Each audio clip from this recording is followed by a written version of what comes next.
আজকে ইনস্টাগ্রামের এই ডিজাইনটা ট্রাই করব। বেশ কয়েকদিন যাবতে আমার চোখের সামনে শুধু এই ডিজাইনের আরেকটা ডিজাইন আছে, যদিও ওইটাও আমি রিক্রিয়েট করে ফেলছি অলরেডি।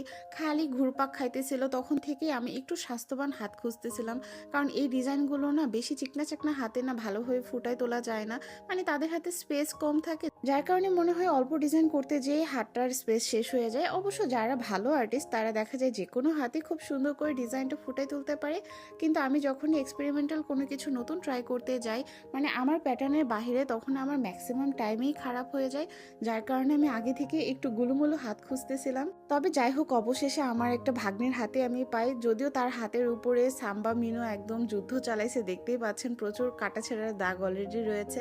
আমি ওকে তারপর একটু কনভিন্স করে মেহেদিটা অ্যাপ্লাই করে দিই ওই দিনটাতে। যদিও বুঝতেছিলাম সে মন থেকে মেহেদি পড়তে যাচ্ছিল না, বাট তারপর আমি ওগুলো পাতাটাতে দেই না, কারণ আমি দেখছি আমার আশেপাশের মানুষজন কেমন যেন একদমই মেহেদি পড়তে পছন্দ করে না। যারা অনেক দূরে থাকে তারা মেহেদি পড়তে চায়, অথচ আমার আশেপাশে যারা থাকে তারা আবার মেহেদি পড়তে চায় না। যাই হোক, এটা আমার অভ্যাস হয়ে গেছে যে তাদেরকে জোর করে করে আমি মেহেদি পরাই দেই। আর এরকম সুন্দর সুন্দর হাত হইলে তো সেটা কথাই নাই, কিন্তু তারপরে দেখা যায় এর হাতে না আবার কালার ভালো হয় না, কারণ বেবি স্কিন। এর আগেও বেশ কয়েকটা টিউটোরিয়াল এর হাতে আপনাদেরকে দেখিয়েছিলাম, যার কারণে পরে থেকে যে কালার অত ভালো হয় না, এর হাতে অযথা কষ্ট করে মেহেদি পরাই দিয়ে লাভ নেই। যদিও একটু টিউটোরিয়ালের জন্য ঠিক আছে, বাট কালারের ছবি ফটোগ্রাফির জন্য আবার ঠিক নাই। তাই সেই দিনটাতে ভাবলাম যে আচ্ছা ঠিক আছে, আপাতত যেহেতু আমি গুলুমুলু হাত পাচ্ছি না, তাই ওর হাতে এই ডিজাইনটা করে দিয়েছিলাম।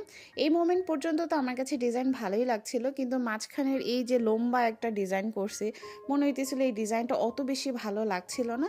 বাট যেহেতু ওই ডিজাইনটাতে এরকমই একটা থিম ছিল, তো চেষ্টা করেছিলাম একটু ডিফারেন্ট থিমেরই এবার একটু কাজ করি, কারণ রিসেন্ট আমার সব ডিজাইনে আমার কাছে প্রায় সেমই লাগছিল, ডিফারেন্ট কিছুই লাগছিল না, যার কারণে ভাবলাম কাজের মাঝে একটু ভেরিয়েশন আসবে।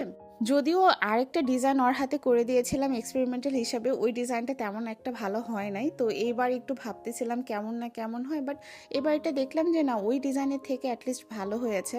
এই জন্যই এই টিউটোরিয়ালটা আগে পোস্ট করতেছি, কারণ আমার এটা অভ্যাস, আমার না, যে কোনো আর্টিস্টরাই আমরা চেষ্টা করি আমাদের বেস্ট কাজটাই আপনাদের সামনে প্রেজেন্ট করার। যেটা একটা দুইটা একটু খারাপ হয় সেগুলো আমরা আবার অত বেশি শেয়ার করি না, তবে যখন আমার কাছে কন্টেন্ট থাকবে না দেখবেন ওইটাও আমি তখন পোস্ট করে দিব ইনশাল্লাহ।